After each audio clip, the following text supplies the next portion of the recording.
So hi friends, welcome to Variety Track. நம்ம தெர்மோடைனமிக்ஸில் unit 1ல process ஒரு ப்ராசஸாக பார்த்துட்டு இருக்கோம். Constant volume process, isothermal process, அப்புறம் அடியபேட்டிக் ப்ராசஸ், இது எல்லாத்துக்கும் டெரிவேஷன் பார்த்த மாதிரி இப்போது கான்ஸ்டன்ட் ப்ரெஷர் ப்ராசஸுக்கும் ஒரு டெரிவேஷன் பார்க்கலாம். அதோடைய ஃபார்முலாஸ் என்னென்ன அப்படின்றத பார்க்கலாம். ஸோ இந்த கிளாஸில் நம்ம என்னென்ன பார்க்க போகிறோம் அப்படின்னா, கான்ஸ்டன்ட் ப்ரெஷர் ப்ராசஸுக்கு ஒரு எக்ஸாம்பிள் பார்த்துட்டு அதுக்கு பிவி டயக்ராம் எப்படி வரைகிறதுன்றதை பார்க்க போகிறோம். அதுக்கப்புறம் அதோடைய temperature, pressure volume temperature relation என்னன்றதை பார்க்க போகிறோம். ஸோ அதுதான் இந்த ஃபார்முலா, இது ரொம்ப இம்பார்ட்டன்ட். ஸோ அடுத்தது இதுக்கு ஒர்க் டன்னுக்கு என்ன ஃபார்முலா அப்படின்னு பார்க்க போகிறோம். இதுவும் நம்ம நிறைய ப்ராப்ளத்தில் யூஸ் பண்ண போகிறோம், இதையும் பார்க்க போகிறோம்.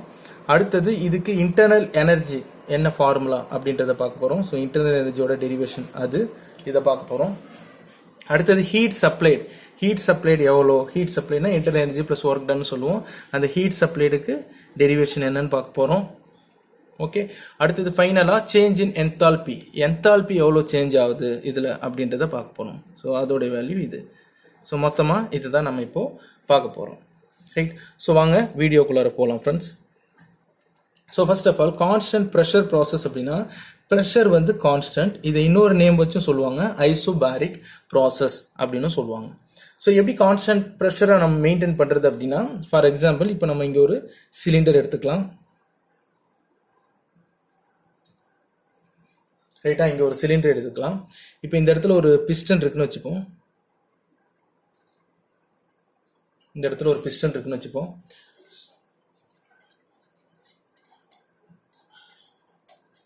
பிஸ்டன். ஸோ இப்போ இந்த பிஸ்டனை நான் இங்கேருந்து இங்கே கம்ப்ரெஸ் பண்ணுறேன். அப்படி இப்போ இதை இங்கே கம்ப்ரெஸ் பண்ணோன்னா இந்த வால்யூம் குறையும், இதுலேருந்து இந்த வால்யூம் இங்கே குறையும், அப்போ ப்ரெஷர் இன்க்ரீஸ் ஆகும். ஓகேவா? ஆனால் நான் அப்படி பண்ண போகிறதில்ல. என்ன பண்ணுறேன் அப்படின்னா, இந்த பிஸ்டனை இங்கே தள்ளும் போது இந்த வால்யூமை இன்னும் கொஞ்சம் இன்க்ரீஸ் பண்ணிக்கிறேன். ஓகேவா? அதை நம்ம அஷ்யூம் பண்ணிக்கிறோம். இல்லைன்னா நீங்கள் ஒரு பலூனை ஞாபகம் வச்சுக்கோங்க. நம்ம இங்கே காற்றை ஊதுறோம், பலூன் பெருசாகுது, இன்னும் கொஞ்சம் ஊதுறோம், பலூன் பெருசாகுது, இன்னும் கொஞ்சம் ஊதுறோம், பலூன் பெருசாகுது. ஸோ இப்போ அதே மாதிரி இப்போ நம்ம இதை இன்னும் கொஞ்சம் அழுத்துறேன் அப்படின்னா ப்ரெஷர் இன்க்ரீஸ் ஆக போகிறதில்ல, இந்த வால்யூமை இன்க்ரீஸ் பண்ணிக்கிறோம், அப்போ ப்ரெஷர் கான்ஸ்டன்ட் ஆகிட போகுது. இதை இன்னும் கொஞ்சம் அழுத்துறேன், இது இன்னும் கொஞ்சம், இந்த பிஸ்டன் இங்கே வருது, ஸோ இப்போ இன்னும் கொஞ்சம் வால்யூம் பெருசாகிடுது. எவ்வளோ ப்ரெஷர் இங்கே இன்க்ரீஸ் ஆகுதோ, ஆனால் அந்த ப்ரெஷரை கான்ஸ்டன்ட்டாக வச்சுக்கிற மாதிரி இதோட வால்யூம் இன்க்ரீஸ் ஆகிட்டே போகுது அப்படின்ற மாதிரி நம்ம அஷ்யூம் பண்ணிக்கிறோம். ஃபார் எக்ஸாம்பிள் அதுக்கு ஒரு பலூன் சொல்லலாம். நான் இங்கே கொடுக்க அந்த பலூன் இன்க்ரீஸ் ஆகிட்டு போயிட்டே இருக்கு, வால்யூம் வந்து இன்க்ரீஸ் ஆகுது, ப்ரெஷர் கான்ஸ்டன்ட்டாக வச்சுருக்க மாதிரி. ஸோ அதுக்கு எப்படி வரையலாம், நம்ம பிவி டயக்ராம், பிவின்னு ஒன்று எடுத்துக்கிறேன். ஸோ வால்யூம் வந்து இன்க்ரீஸ் ஆகிட்டே போகுது. ஸோ இனிஷியல் ஸ்டேட்லேருந்து நான் ப்ரெஷர் கொடுக்க வால்யூம் இன்க்ரீஸ் ஆகிட்டே போயிட்டு ப்ரெஷரை கான்ஸ்டன்ட்டாக மெயின்டைன் பண்ணிக்கிட்டே இருக்குது. இது சீக்கிரமாக நடக்கிறதில்ல, ஸ்லோவாக நடக்கிற ப்ராசஸ் அப்படின்றத நம்ம ஞாபகம் வச்சுக்கணும். ஓகேவா? ஸோ இப்போ P1 = P2 அப்படின்னு வச்சுக்கிட்டோம் அப்படின்னா, ஸோ இங்கேருந்து ப்ரெஷர் கான்ஸ்டன்ட்டாக இருக்க வால்யூம் மட்டும் பெருசாகிட்டே இருக்குது. ஸோ V1 விட V2 அதிகம். ஓகேவா? V1 விட V2, V1 விட V2 கம்மி, V1 கம்மி, V2 அதிகம். V1 விட V2 வேல்யூ அதிகமாக இருக்கும். ஓகேவா? ப்ரெஷர் வந்து இங்கே கான்ஸ்டன்டாக இருக்குது, அதனால P1 = P2ன்னு போட்டிருக்கேன். ஓகேவா? இதுதான் வந்து கான்ஸ்டன்ட் ப்ரெஷர் ப்ராசஸ்க்கான பிவி டயக்ராம். இப்போ பிவிடி ரிலேஷன் பார்ப்போம். ஜென்ரல் கேஸ் ஈக்குவேஷன் நமக்கு தெரியும். P1 V1/T1 = P2 V2/T2. ஏன்னா ரெண்டு ஸ்டேட் தான் இருக்குது, 1 to 2. ஸோ அதனால் P1 V1/T1 = P2 V2/T2ன்னு எழுதலாம். நான் ஏற்கனவே சொல்லியிருக்கேன், ப்ரெஷர் வந்து நமக்கு கான்ஸ்டன்ட், P1ம் P2ம் ஒன்றுன்னு. ஸோ P1ம் P2ம் ஒன்றா இருந்துச்சு அப்படின்னா இந்த P1ஐயும் இந்த P2வையும் கேன்சல் பண்ணிடலாம். அப்படி கேன்சல் பண்ணிட்டோம் அப்படின்னா V1/T1 = V2/T2ன்னு கிடைக்கும்.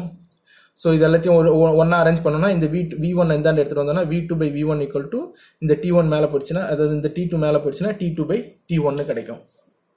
ஓகேவா? ஸோ இதுதான் வால்யூமும் டெம்பரேச்சர் மட்டும் தான் கிடைக்கும், ப்ரெஷர் வராது நமக்கு கான்ஸ்டன்ட் ப்ரெஷர் ப்ராசஸில், ஏன்னா ப்ரெஷர் கேன்சல் ஆகிடும். ஸோ இது வந்து வால்யூமுக்கும் டெம்பரேச்சருக்கும் உள்ள ஒரு ரிலேஷன். இதுதான் வந்து PVT relation for constant pressure process. இது உங்களுக்கு புரிஞ்சிருக்கும்னு நினைக்கிறேன். அடுத்தது ஒர்க் டன் போகலாம். ரெண்டாவது ஒர்க் டன் = நான் முன்னாடி சொன்ன மாதிரி ஒர்க்குன்றது என்னது, நான் இங்கே இந்த பிஸ்டனை ப்ரெஸ் பண்ணுறேன் இல்லையா, ப்ரெஷர் கொடுக்குறேன் இல்லையா, அதனால இந்த வால்யூம் எவ்வளோ இன்க்ரீஸ் ஆகுது. இப்போ இங்கே வால்யூம் சேஞ்ச் ஆயிருக்கு இல்லையா, வால்யூம் எவ்வளோ இன்க்ரீஸ் ஆகுது. ஸோ அதை ஐ மீன் என்ன சொல்லுது, ஃபோர்ஸ்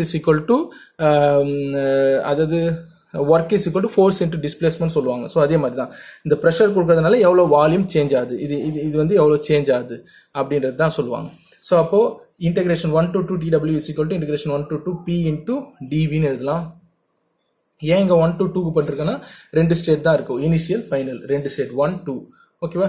ஸோ இப்போ இந்த P into TV W1 to 2 இந்த இன்டெகிரேஷன் பண்ணால் W1 to 2 into P into இந்த இடத்துல டிவி மட்டும் கிடைக்கும்.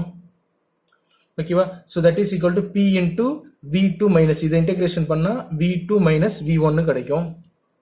ஸோ அப்போ work done for constant pressure process that is equal to P into V2 minus V1 கிடைக்கும். ஓகேவா. இதை வேற மாதிரியும் எழுதலாம். எப்படி எழுதலாம் அப்படின்னா இந்த P உள்ளார எடுத்துட்டு வந்தோம்னா PV2 மைனஸ் PV1 இருக்கும். ஓகேவா. PV ஈக்குவல் டு MRT நமக்கு கேஸ் இந்த ஃபார்முலா தெரியும். ஸோ இதை P1 V1 equal to MRT1 எழுதலாம். P2 V2 equal to MRT2 எழுதலாம். ஸோ அப்போ அதுபடி P2 V2 இதை உள்ளார எடுத்துட்டு வந்தோம்னா PV2 PV1 இருக்கும்.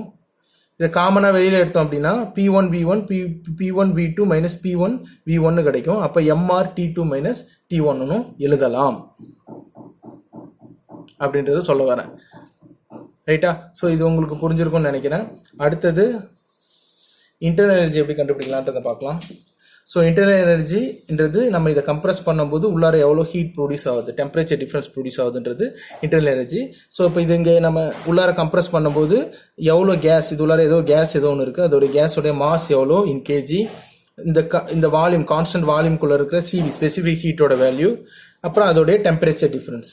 ரைட்டா. ஸோ அப்போ internal energy is equal to M into CV into temperature difference. இதுதான் இதோடைய ஃபார்முலா. இது எந்த ப்ராசஸ்க்குமே மாற போகிறது இல்லை. Constant volume, constant pressure, isothermal எந்த ப்ராசஸ்க்கும் மாற போகிறது இல்லை. அடுத்தது ஃபோர்த் ஒன் ஹீட் சப்ளைட் Qவோட வேல்யூ. நம்ம Qவோட வேல்யூ ஏற்கனவே சொல்லியிருக்கோம். என்னது, இதை நம்ம கம்ப்ரஸ் பண்ணும்போது இன்டர்னல் எனர்ஜி எவ்வளோ சேஞ்ச் ஆகுது ப்ளஸ் நமக்கு எவ்வளோ ஒர்க் கிடைக்குது, அதுதான் வந்து ஹீட் சப்ளைன்னு சொல்லுவோம். So dQ is equal to du plus dW. So டியோட வேல்யூ நம்ம வச்சிருக்கோம் M into CV into T2 minus T1 plus இது என்ன எழுதலாம், M into R into T2 minus T1 எழுதலாம். So M into that is M into T2 minus T1 கான்ஸ்டன்டாக வெளியே எடுத்துட்டிங்கன்னா CV ப்ளஸ் ஆர்ன்னு கிடைக்கும். நான் ஏற்கனவே சொல்லியிருக்கேன், இது உங்களுக்கு புரியல அப்படின்னா என்னுடைய வீடியோ கீழே இருக்குது. ஸோ அந்த வீடியோஸை பாருங்கள். R equal to CP minus CVன்னு நான் உங்களுக்கு ஒரு ஃபார்முலா சொல்லியிருப்பேன். ஸோ இதுலேருந்து CP வேல்யூ கண்டுபிடிச்சோன்னா CP is equal to CV plus ஆர்ன்னு எழுதலாம். ஸோ தட் இஸ் இந்த CP ஈக்குவல் டு CV, இந்த CV ப்ளஸ் ஆருக்கு பதில் இந்த சிபின்னு மாற்றிடலாம். So Q equal to M into CP into T2 minus T1. So அதுதான் இங்கே எழுதியிருக்கேன். இதுதான் வந்து ஹீட் சப்ளையோடைய ஃபார்முலா. எதுக்கு, constant pressure process or isobaric ப்ராசஸ்க்கு.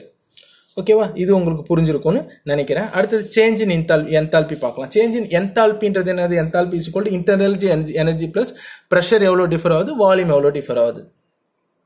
ஓகேவா. அதுதானே நமக்கு இது என்தால்பின்னு சொல்லுவோம். ஸோ இன்டர்னல் எனர்ஜி நமக்கு தெரியும் U2 மைனஸ் U1 ப்ளஸ் இது எவ்வளோ சேஞ்ச் ஆகுது, pressure volume P2 V2 minus P1 V1, அதுதானே நமக்கு சேஞ்ச் ஆகுது. So that is M into CV into T2 minus T1. என்தால்பியோட வேல்யூ எழுதிட்டேன். இது P2 V2 minus P1 V1 அப்படியே வச்சுட்டேன். ஏற்கனவே சொல்லியிருக்கேன் P1 V1னா MRT1 எழுதலாம். இங்கே தான் சொல்லியிருக்கேன் P2 V2 equal to MRT2 எழுதணும். அப்படின்னா இது என்னன்னு மாற்றிடலாம், MR கான்ஸ்டன்டாக வெளியே எடுத்துனா T2 மைனஸ் T1 மாற்றிடலாம். சேம் அதுதான் M into T2 minus T1 வெளியில் எடுத்துட்டோம்னா CV ப்ளஸ் ஆர்ன்னு எழுதலாம். அகைன் அதே மாதிரி இந்த இடத்துல CV ப்ளஸ் ஆரை CPயா மாற்றிட்டோம் அப்படின்னா என்தால்பியும் ஹீட்டும் நமக்கு ஒன்று தான் அப்படின்னு சொல்கிறேன். வேற ஒன்றும் இல்லை. QV is equal to enthalpy. இது ரெண்டும் என்தால்பியும் ஹீட்டும் ஒன்று தான். எதுக்கு, கான்ஸ்டன்ட் ப்ரெஷர் ப்ராசஸ்க்கு. ஓகேங்களா. இந்த டெரிவேஷன் உங்களுக்கு புரிஞ்சிருக்கும்னு நினைக்கிறேன். ஸோ இப்போ இந்த PVT ரிலேஷன், ஒர்க் டன்னோடைய டெரிவேஷன், அதுக்கப்புறம் இன்டர்னல் எனர்ஜி டெரிவேஷன், அதுக்கப்புறம் ஹீட் சப்ளை டெரிவேஷன், அதுக்கப்புறம் என்தால்பி டெரிவேஷன், இதெல்லாம் ஞாபகம் வச்சுக்கோங்க. நம்ம ப்ராப்ளம் சால்வ் பண்ணும்போது யூஸ்ஃபுல்லாக இருக்கும். இது இல்லாமல் அண்ணா யூனிவர்சிட்டியில் இதை வந்து டெரிவேஷனாகவும் சப்போஸ் கேட்பாங்க, 2 மார்க்கில் கூட கேட்குறாங்க நிறைய வாட்டி. ஸோ அதனால் இந்த டெரிவேஷன் உங்களுக்கு புரிஞ்சிருக்கும்னு நினைக்கிறேன். எதனா டவுட் இருந்தால் கீழே எனக்கு கமெண்ட் பண்ணுங்கள். தேங்க்யூ ஃபார் வாட்சிங் ஃப்ரெண்ட்ஸ்.